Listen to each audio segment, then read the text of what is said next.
আসসালামু আলাইকুম। আমন্ত্রণ বাংলা ভিশন সংবাদে আপনাদের সাথে আছি ফাতেমা জান্নাত আইরি। আজ শুভ বুদ্ধ পূর্ণিমা, মহামতি গৌতম বুদ্ধের আবির্ভাব দিবস, বৌদ্ধ ধর্মাবলম্বীদের প্রধান ধর্মীয় উৎসব। রাজধানী সহ দেশ জুড়ে বৌদ্ধ বিহার ও বৌদ্ধ মন্দিরগুলোতে সকাল থেকেই প্রার্থনা চলছে। রয়েছে প্রদীপ প্রজ্বলন সহ নানা আয়োজন।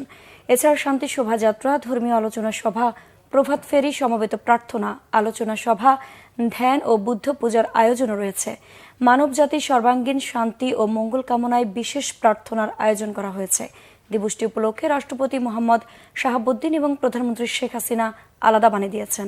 বুদ্ধ পূর্ণিমা উপলক্ষে বিকালে বঙ্গভবনের ক্রেডেনশিয়াল হলে বৌদ্ধ ধর্মাবলম্বীদের সংবর্ধনা দেবেন রাষ্ট্রপতি মোহাম্মদ শাহাবুদ্দিন। দক্ষিণ পশ্চিম বঙ্গোপসাগর ও তৎসংলগ্ন এলাকায় একটি লঘুচাপ তৈরি হচ্ছে, যা ঘনীভূত হয়ে ঘূর্ণিঝড়ে রূপ নিতে পারে বলে জানিয়েছে আবহাওয়া অধিদপ্তর। লঘুচাপের বর্ধিতাংশ পশ্চিমবঙ্গ থেকে বাংলাদেশের দক্ষিণাংশ হয়ে বঙ্গোপসাগর পর্যন্ত বিস্তৃত রয়েছে। আজকের মধ্যে বঙ্গোপসাগরের দক্ষিণ পশ্চিম ও আশেপাশের এলাকায় একটি লঘুচাপ তৈরি হতে পারে। পরবর্তীতে এটি ঘনীভূত হতে পারে। আবহাওয়াবিদরা বলছেন, ঘূর্ণিঝড় কোথায় আঘাত হানতে পারে তা নির্দিষ্ট করে বলা যাচ্ছে না। নিম্নচাপ হওয়ার পর বলা যাবে কোন দিকে যাবে। তবে আবহাওয়া বিশেষজ্ঞরা বলছেন, আগামী ২৬ মে সরাসরি বাংলাদেশের উপকূলে আঘাত হানতে পারে ঘূর্ণিঝড় রেমাল। ঘূর্ণিঝড়টি ২৬ মে সকাল ৬টার পর থেকে রাত ১২টার মধ্যে বরিশাল বিভাগের বরগুনা জেলা থেকে শুরু করে চট্টগ্রাম বিভাগের কক্সবাজার জেলার মধ্যবর্তী উপকূলীয় এলাকার উপর দিয়ে স্থলভাগে আঘাত করতে পারে। উপকূলীয় এলাকাগুলোকে স্বাভাবিকের চেয়ে ৫ থেকে ১০ ফুট বেশি উচ্চতার জলোচ্ছ্বাসের আশঙ্কা করা হচ্ছে। বাতাসের সর্বোচ্চ গতিবেগ থাকতে পারে ঘন্টায় ১০০ থেকে ১২০ কিলোমিটার, যা দমকা হাওয়া সহ ঘন্টায় ১৪০ কিলোমিটার পর্যন্ত বাড়তে পারে। ঘূর্ণিঝড় রেমালের নামকরণ করেছে ওমান, আরবিতে এর অর্থ বালি। তীব্র তাপদাহের প্রভাব পড়েছে পাহাড়ের আম চাষে। ঝরে পড়েছে অপরিপক্ক আম। এরই মধ্যে ঝরে গেছে প্রায় ৫০% আম। এতে ব্যাপক লোকসানের শঙ্কায় চাষিরা। ঝরে পড়া রোধে বেশি বেশি পানি দেওয়ার পরামর্শ দিয়েছে কৃষি বিভাগ। খাগড়াছড়ির প্রতিনিধি এইচ.এম. প্রফুল্ল, তথ্যচিত্র, ডেস্ক রিপোর্ট। আম্রপালি, বাড়ি 4, মিয়াজাকি, ব্যানানা সহ বিভিন্ন প্রজাতির আম চাষ হয় খাগড়াছড়িতে। সারা বছর এ জেলায় আমের চাহিদাও বেশ। তবে এবার আমের ফলনে হতাশ চাষি।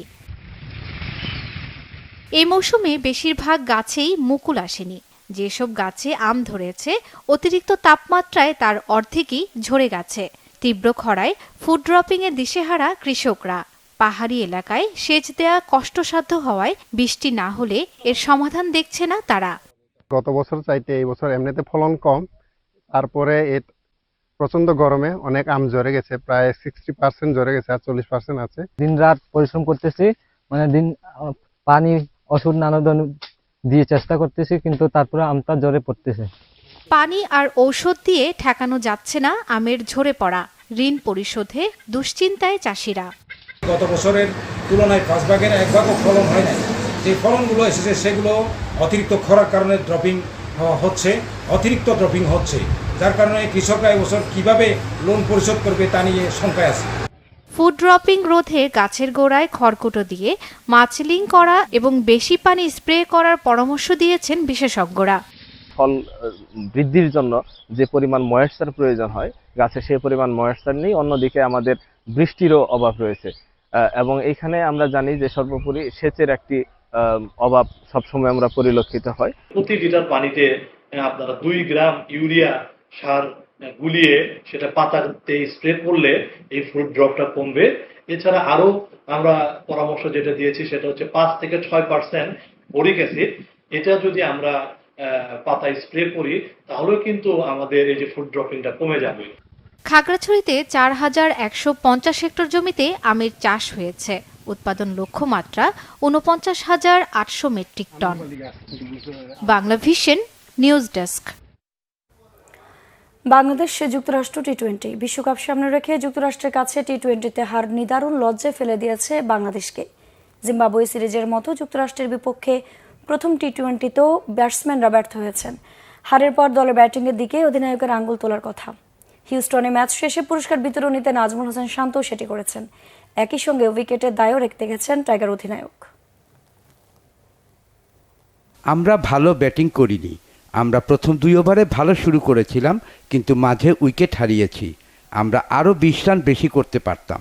তাহলে ম্যাচটা অন্যরকম হতে পারত। আমি এটাকে ভুলের পুনরাবৃত্তি মনে করি না। আমার মনে হয় আমরা ভালো উইকেটে খেলছি না। জিম্বাবুয়ে সিরিজেও ভালো উইকেটে খেলিনি, তবে এটা মানসিক ব্যাপার। আশা করি ব্যাটসম্যানরা ঘুরে দাঁড়াতে পারবে। সব স্পিনাররা ভালো বোলিং করেছে। আমাদের পেসাররা শেষ 2-3 ওভারে পরিকল্পনা মতো বোলিং করেনি। আশা করি পরের ম্যাচে ওরা ভালো করবে। Federation cup football. ঘরোয়া ফুটবলে আজ ফেডারেশন কাপের ফাইনাল। মোহামেডানের শিরোপা ধরে রাখার মিশনে বসুন্ধরা কিংসের প্রথম ট্রেবল জয়ের হাতছানি। ময়মনসিংহ স্টেডিয়ামে বিকাল 3টায় শুরু হবে হাই ভোল্টেজ ফাইনাল ম্যাচটি। মানিক মাহমুদের রিপোর্ট। নব উদ্যমে গত 2 মৌসুমে বাংলাদেশ ফুটবলের স্পটলাইটে আবার ফিরেছে ঐতিহ্যবাহী দল মোহামেডান। ফেডারেশন কাপের বর্তমান চ্যাম্পিয়ন তারা। গত আসরে চিরপ্রতিদ্বন্দ্বী আবাহনীকে টাইব্রেকারে হারিয়ে শিরোপা জিতে সাদা কালো জার্সিধারীরা। এবারে দাপটে পারফরমেন্সে শিরোপা লড়াইয়ের মঞ্চে উঠে এসেছে আলফাজের দল। আরেকটা চ্যালেঞ্জ টপকাতে পারলেই থাকবে চ্যাম্পিয়নশিপ অক্ষুণ্ণ। প্রতিপক্ষ দেশসেরা ক্লাব ও প্রিমিয়ার লিগের টানা 5ম চ্যাম্পিয়ন বসুন্ধরা কিংস। শক্তিশালী প্রতিপক্ষের বিপক্ষে চোখে চোখ রেখে লড়াইয়ের জন্য শিশুদের প্রস্তুত করেছেন কোচ আলফাজ। স্বাধীনতা কাপ দিয়ে মৌসুম শুরু, এরপর টানা 5মবার প্রিমিয়ার লিগ ফুটবলের ট্রফি জয়ের রেকর্ড বসুন্ধরা কিংসের। ফেডারেশন কাপের শিরোপার সামনে দলটি প্রতিপক্ষ মোহামেডানকে হারাতে পারলেই ইতিহাস গড়বে অস্কার ব্রুজনের দল। ঘরোয়া আসরে প্রথমবার জিতবে ট্রেবল। প্রিমিয়ার লিগের শেষ দেখায় সাদা কালো জার্সিধারীদের হারিয়েছিল কিংসরা। সে আত্মবিশ্বাস নিয়ে এই ম্যাচে লড়বে রবসন জিকোরা। বাংলাদেশ ফুটবলে সবচেয়ে গোছানো দল বসুন্ধরা কিংস। মূল কারিগর কোচ অস্কার ব্রুজন। শিষ্যদের দিয়েছেন হৃদয় উজাড় করে খেলার তাগিদ। 2 জায়ান্টের লড়াই হবে ময়মনসিংহের রফিকুদ্দিন ভূঁইয়া স্টেডিয়ামে। জমাট লড়াই দেখার অপেক্ষায় দর্শকরা। Manik Mahmud, Bangla vision, sports desk. Euro 2024 football. বয়সকে বুড়ো আঙ্গুল দেখিয়ে ছুটে চলা ক্রিস্টিয়ানো রোনালদোর সামনে রেকর্ড 6ঠবারের মতো ইউরোপিয়ান চ্যাম্পিয়নশিপে খেলার হাতছানি। 5বারের বর্ষসেরা ফুটবলারকে নিয়েই আসছে ইউরোর জন্য দল দিয়েছে পর্তুগাল। আগামী জুন-জুলাইয়ে জার্মানিতে অনুষ্ঠেয় ইউরোর জন্য মঙ্গলবার 26 সদস্যের স্কোয়াড ঘোষণা করেন পর্তুগাল কোচ রবের্তো মার্টিনেস। তার দলে 39 বছর বয়সী রোনালদো ছাড়াও আছেন দেশটির সবচেয়ে বেশি বয়সী খেলোয়াড় পেপে। পোর্তোর এই ডিফেন্ডারের বয়স 41 বছর। মার্টিনেসের এই দলে প্রিমিয়ার লিগ থেকে ডাক পেয়েছেন মোট 9 জন। ইংল্যান্ডের শীর্ষ লিগের শিরোপা জয়ী ম্যানচেস্টার সিটি থেকে আছেন তারকা মিডফিল্ডার বের্নার্দো সিলভা ও ডিফেন্ডার রুবেন দিয়াস। আগামী শনিবার এফএ কাপ ফাইনালে তাদের প্রতিপক্ষ ম্যানচেস্টার ইউনাইটেড থেকেও আছেন একজন করে মিডফিল্ডার ও ডিফেন্ডার। ব্রুনো ফার্নান্দেস ও দিয়েগো দালোত গত বছরের জানুয়ারিতে ইউরোপীয় ফুটবলের পাঠ চুকিয়ে সৌদি আরবের ক্লাব আল নাসরে যোগ দেওয়ার রোনালদো আন্তর্জাতিক ফুটবলে গোল করেছেন রেকর্ড 128টি।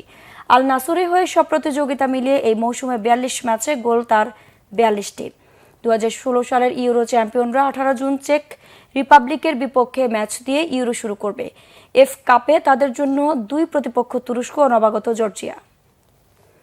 দর্শকের ছিল এখনকার মতো। পরের সংবাদ বেলা 12টায় দেখার আমন্ত্রণ রইল। এছাড়া বাংলা ভিশন সংবাদ ও সংবাদ সংশ্লিষ্ট অনুষ্ঠান দেখতে ভিজিট করুন www.bbnews24.com ও facebook.com/banglavisionnews এবং সাবস্ক্রাইব করুন youtube.com/banglavisionnews। ধন্যবাদ।